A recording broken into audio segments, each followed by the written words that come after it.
This podcast is intended to provide information for educational purposes only and to serve as a starting point for you to have a conversation with your personal physician. Nothing stated on this podcast should be considered medical advice. Consult with your physician before undertaking or changing any treatment plan. You can work out 6 days, 7 days a week, but if your nutrition is not there, you're just going to be going in circles. So I'm going to have them write everything they eat. Tell them to eat clean, but just write it down. And then when that week goes by, I'm going to tell them what they need to switch and change, water intake and stuff like that. Welcome back to the Pound of Cure Weight Loss Podcast. We are here with my friend Dart. Welcome, Dart. Thank you. Thank you for having me. Yeah, we're excited to talk with you today.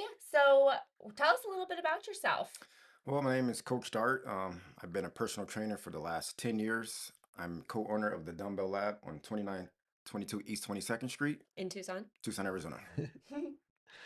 And what do you specialize in terms of your personal training? Mostly I specialize in, HIIT training, weight loss. Recently got into athlete training, and then my favorite is bodybuilding prep for contest training. Have you ever participated in a bodybuilding contest? I have been competing for the last 8 years, all Huh. natural. Okay.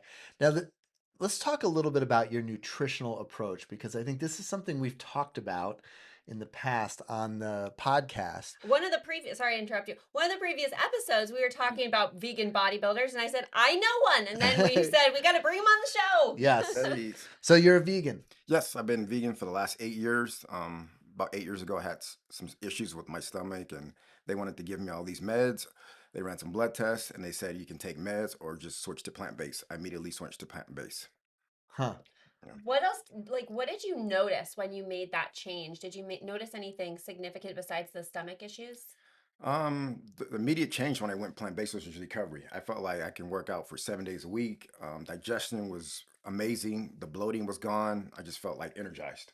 Huh. Mhm. So how did you start? Because were you a meat eater before? I mean, did you love steak or, what was your diet like before you were a vegan? Like growing up, we never ate like steak. We didn't have the money for that. It was just like hamburger meat and just like ground turkey and stuff like that. So I was never a big steak eater. Every now and then, I just noticed like a couple months before I got really sick eating steak. So, but yeah, I was never a huge meat eater. Yeah. So, how did you get started? Like, did you read a book or where did the knowledge come from? Social media. I went to Pinterest, typed in vegan, and just started copying some recipes. Nice. And then immediately it was like trial and error. I went to the frozen section and got those, high sodium box meals. And then as more and I got into it, I started getting, the whole foods. Yeah. Hmm. So let's specifically, what's the difference between a vegan and a vegetarian? Vegan is no animal products. So vegetarians, you can have cheese, stuff like that, but no animal, no milk, no dairy is No 100% vegan. eggs. No eggs, exactly. Yeah, Right. eggs. How about butter? No butter. No, No we don't do butter. butter. But Yeah. nowadays, there's anything that's regular you can have as vegan. There's vegan butter, yogurt, there's vegan meat, So yeah, it's come a long way. Do you eat a lot of those kind of more vegan, like processed vegan items, or do you try to keep it mostly whole foods? Pretty much 99% whole foods. Yeah. Mm, Just because I compete in bodybuilding, we can have the sodium and it's just much healthier. right. So the difference is probably the preparation, right? So Yeah. talk to us about what your meal prep looks like, how you maybe build your meals to make sure you get enough protein in. So I meal prep every Sunday. Luckily, I just recently, for the last like 4 months, I got with a meal prep company and they cater to my vegan lifestyle. So Mm. that kind of helps. But it starts off with like chickpeas, is my main protein source, tofu, edamame, my main three, and then beans. And So I beans. start from there and I just base it off, start there and then I got my carbs and then my green veggies. It's pretty simple. What's the meal planning company you're using? Bisfit. Okay. Yeah, so they cater mostly to business professionals who are really busy. That's why they came up with the name, but they'll, cater to anyone. You can check it out on my Facebook or my Instagram. So how does it work? Like, let's say someone out there is like, okay, I'm interested in this BizFit thing. I would Mhm. love someone. I want to be vegan, or even, maybe you're not even fully vegan, but you do a lot of meal prep. So a lot of your meals are vegan. Correct. How, They how does do it work? Like they they just do regular meals and they also do vegan meals. So you just contact them. There's a website. You go and build your meals. It's cheaper if you do the subscription. Obviously, you get a better discount. But right. if you're a meat eater, they cater to you. If you're vegetarian, they cater to you. If you're like me, vegan, they cater to myself. You do your orders by Friday. They're delivered to a pickup location on Monday, and then there you go. So is it fully meal prepped, or do they give you the stuff and then you have to do some work after? The one I like is fully prepped. So I have it's called like vegan with veggies.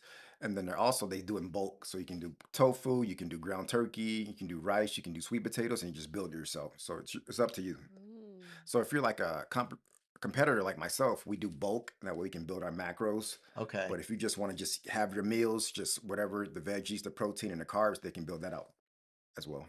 Mhm. Just heat it up and go. And so you don't think that this is a disadvantage in terms of bodybuilding? Not at all.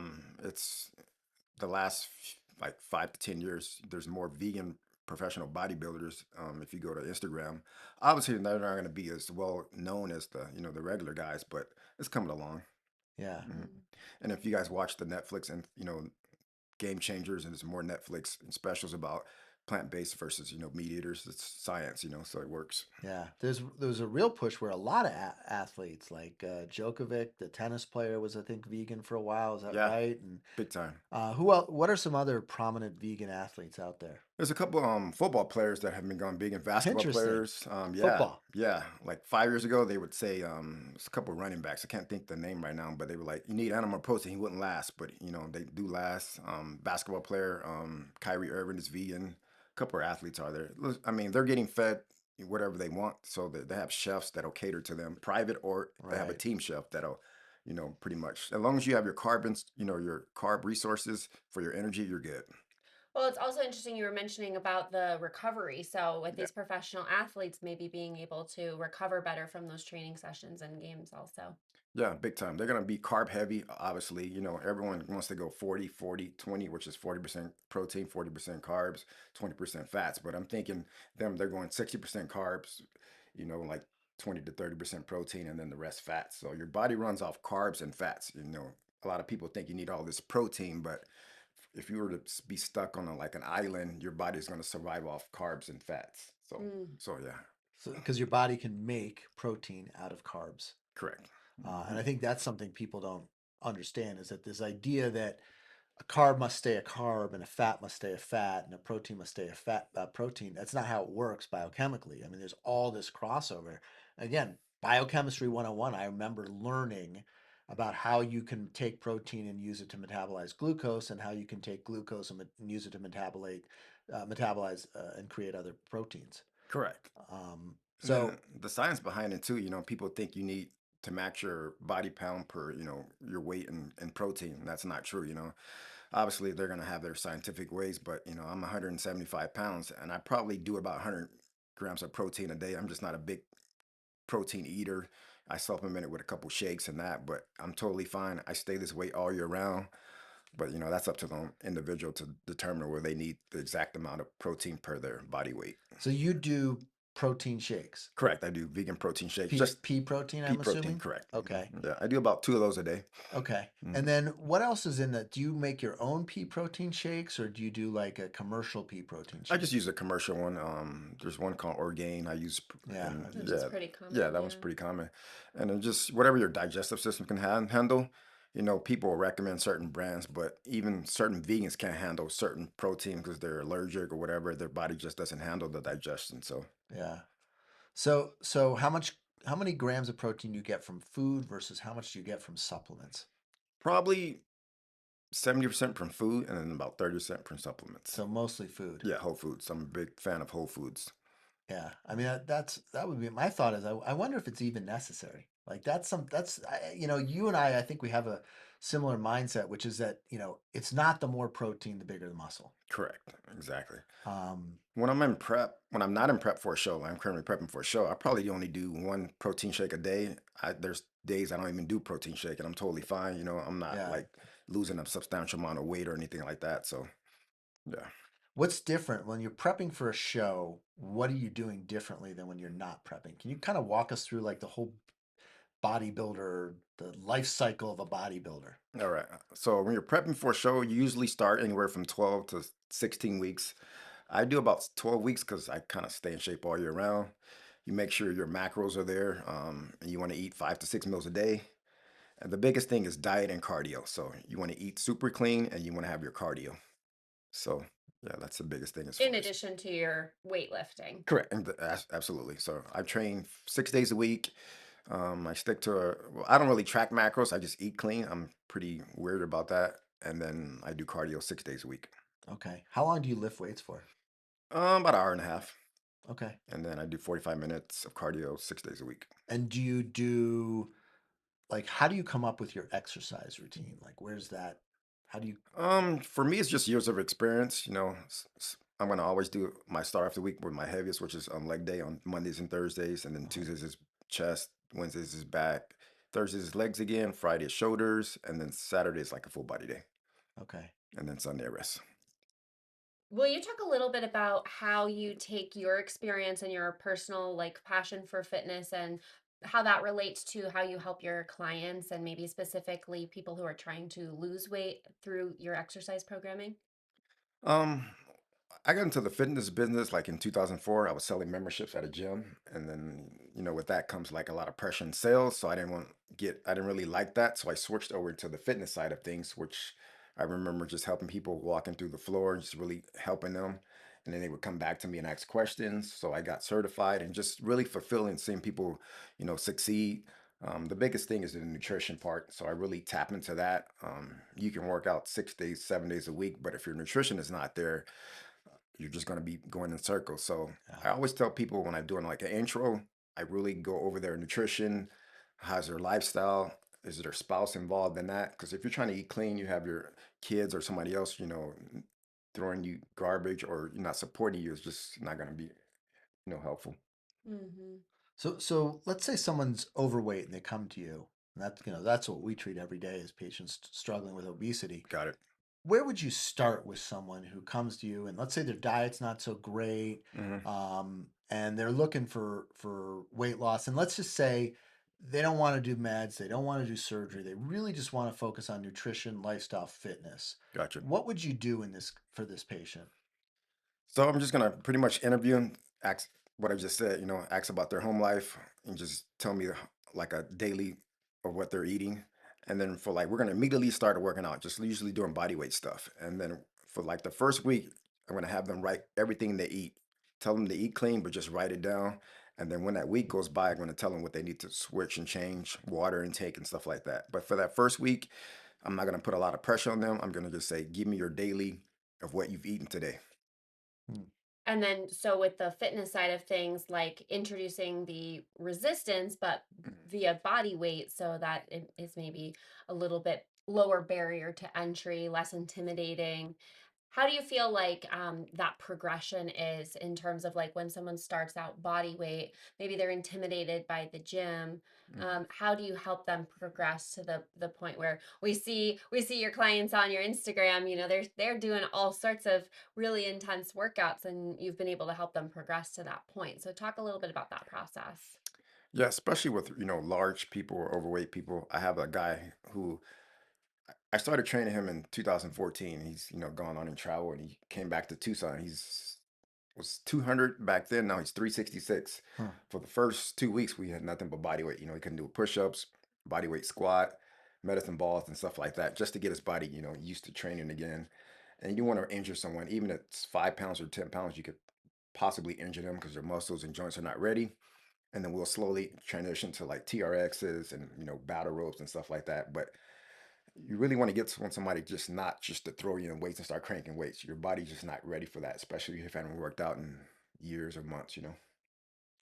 Yeah. So what are some things? I'm a few years older than you. Okay, couple. And I feel like for me, I'm like from one injury to the next to the next to the next. It's just Gotcha. kind of I'm always either like getting over an Mhm. injury or just got an injury and recovering from it and dealing with it. Like, what do you do to exercise and to keep yourself safe? Because that's something that I've seen so frequently Mhm. is someone's like, I'm gonna exercise. Yeah, And then they show up at the gym, and like a week later, they throw their back out and they're in exactly. bed and limping around for a month, and they gain 12 pounds as a result of that experience. So, what can someone do to prevent injury? And as a kind of a side note, do you think being a vegan protects you from injury? Mm. First of all, you want to hire a coach. I always use the analogy. I don't know anything about cars. I suck at it. So if anything wrong with my car, I hire somebody. Same thing with your body, Yeah. nutrition. Just hire a coach, spend the money. In the long run, you're gonna end up, spending the money anyway. But for me, it's like we're switching seasons, so it's getting a little bit colder eventually. Now it's hot right now, but warm up is huge. Right. You never want to stretch cold muscles, so a dynamic warm up, 5-10 minutes on a treadmill, some light stretching that really helps. And then your recovery, the foods you eat. A meat eater is going to battle you versus a vegan. They'll go back and forth and saying, oh, meat is better for you versus a vegan. Plant-based, the science is there, your recovery and all that. I'm going to, go to the plant-based side. But recovery, after you work out, you got to get that protein. You got to your carbs and refuel and Yeah. breaking everything down. So you want to refuel and replenish afterward. So that's a big thing. As far as like throwing your back on the stuff, stretch afterward, foam roll, massages, they got cold plunges, all that really helps. Foam rolling, you just got to do all the things. Cold plunges. Cold plunges is a new thing. Yeah. Are you into those? I can do 2 minutes. They say do three for, health reasons. I did three and I slept like a baby. But yeah, I mean, it helps. You see a lot of Have athletes. you ever done a cold plunge, Zoe? 3 minutes, Zoe. 3 minutes. I get cold so easy. I had a I- sweater on earlier today. Same. To me, that's like the craziest idea I've ever heard is to Yeah. willingly put yourself in. I mean, what's the temperature of this water? Like 65 degrees. Wait, or no, it might be lower than that. Yeah, 65. I feel like I might be able to handle that. It was like maybe. 40 degrees or Yeah. something. Probably right.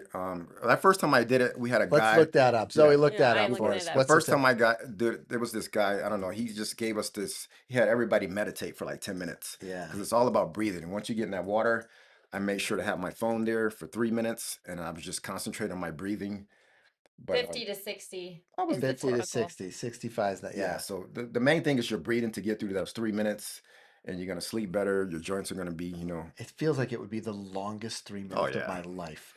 There's- Well, I think about like, oh yeah, that sounds great. I want to start doing that for my health. And then, how many times I didn't want to go into a pool or a lake or whatever because it was too cold. And now I'm know. like, I mean, like if the shower's cold when I walk into it in the morning, it like ruins my day. yeah. The whole cold plunge thing. I mean, I think the science is there, and I Yeah. think if you can pull it off, and I just have so much respect for someone who's like, I'm going to make myself so miserable mental discipline. that only through like focused breathing will I ever be able to endure that period of time.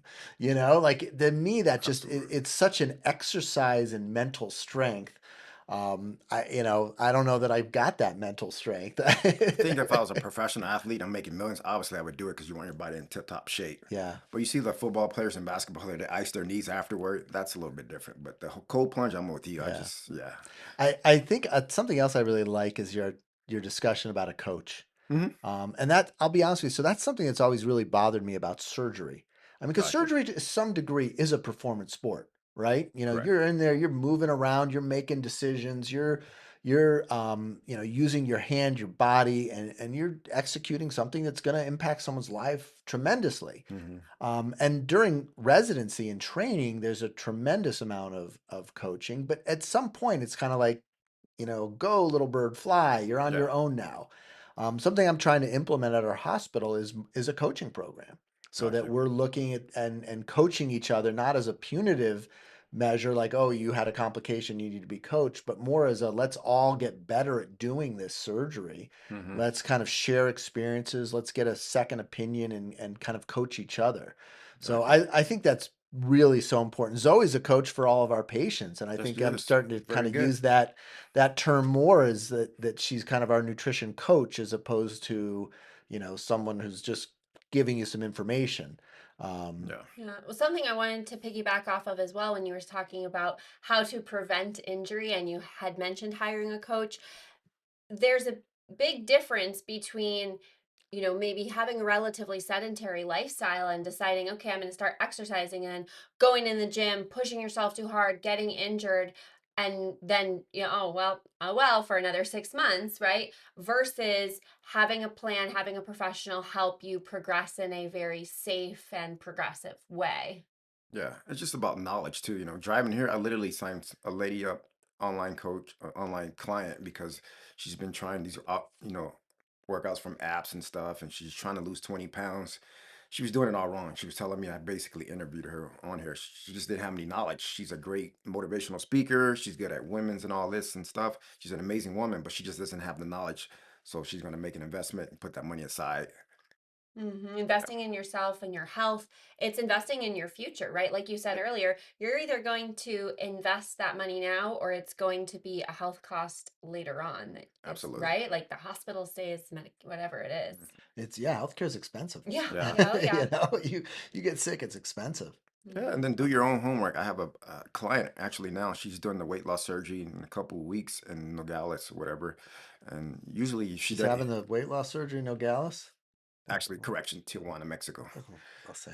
So yeah, for finance reasons, but Yeah, you no, I know, get it. she's doing the homework herself. She's doing all the studying. She's got all the cookbooks. She's, changing her lifestyle now, which is huge. I told her to do all that before, because if Mhm. it's not here, you're not gonna, do Yeah. it afterward. And you know how that goes. So Yeah, proud of that's her. good. I'm going to tell you something. I've seen a lot of patients go to Nogales or Tijuana for bariatric surgery Correct. who had insurance coverage for it. Oh wow, gotcha. There are people out there who assume, hey, I've never had, I don't have coverage because I have insurance and there's no way they cover it. Bariatric surgery is only cash. Mhm. 95% of insurance policies cover, Really?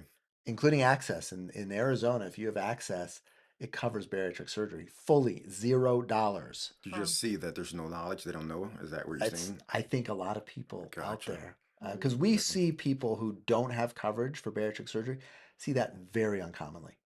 Mhm. It's very uncommon. Yeah, We see probably 40 or 50 new patients a month here in our practice for surgery evaluations. Maybe one of those 40 might not have coverage. Oh wow. Yeah, So she's a should make sure before she goes down to Tijuana, make sure she's checked her insurance policy. she's a regional manager for a property management company, so she has amazing insurance. So Yeah, I yeah, bet she's let her covered. know. She might have coverage. Well, she's already paid the $4,400, so Jeez. unfortunately, Yeah. yeah, Okay. But anyway, that's a little side note. yeah. So what kind of stretches do you think people should be doing? Like if you wanted to start improving your flexibility, that's something I've always wanted to do. Yeah. I could never even sit like cross-legged. Gotcha. Even like as a child, I couldn't, like my knees would pop up. Yeah. What do you do for flexibility? Like what's a good way to kind of Take a improve yoga your class. flexibility? Take a yoga class. Even if you're a guy, if you're big, football players are starting to do it now. They'll help you. They'll give you blocks, but that'll just get your body used to it. Yeah. Because if you just want to lay on the floor and start stretching stiff muscles, you're probably going to injure yourself. Huh. Um, if you like heat, hot yoga is amazing. But yeah, just start there by taking a basic yoga class. Yeah, I've taken yoga classes. There weren't enough bricks in the room, I think, for Gotcha. me. Yeah. If you're in Propping this up and propping that up and trying to get me to bend over. Yeah. And if you're in Tucson, Arizona, on the north side, there's an actual massage person that does stretches, and if you can invest in that, that would be Is ideal. that I've heard of the stretch lab. There you go. Is That's that it. what it is? Exactly. Yeah. So yeah, Yeah. So you think those are good quality and they do a nice definitely. job. Yeah. Most people are going to YouTube and do it themselves and find out the hard way, but I would suggest, me personally, just take a yoga class, Mhm. and then the stretching lab is amazing also. Awesome. Yeah. So if somebody is in the Tucson area and wants to maybe work with you, get personal training or whatever it is, how can people get in touch with you? DM me on the Instagram, Coach Dart, or Facebook. My name is D'Artagnan Goff. Just send me a DM. Get back to you immediately. Coach Dart. Coach Dart, yeah, Okay. DART. DART. All right, I love it. What I really love is you kind of bringing this idea that you can be in fantastic shape. You can build muscle Absolutely. and do not need to eat massive doses of animal protein to do it. Correct. Exactly. In fact, don't even need to eat massive doses of protein to do it. Correct. So I think that to me is something that's really, really important for us to get out there, because we see so many people kind of almost gaining weight, taking in these huge doses of animal protein, oftentimes not doing the exercise and the work that you really should be at if you're consuming that much protein. So I think that's such a great message for people out there. And I think, keep up the good work. Appreciate it. Thank you. Thanks for coming, Dart. Thank you. All right. See Thank you you. next time. All right.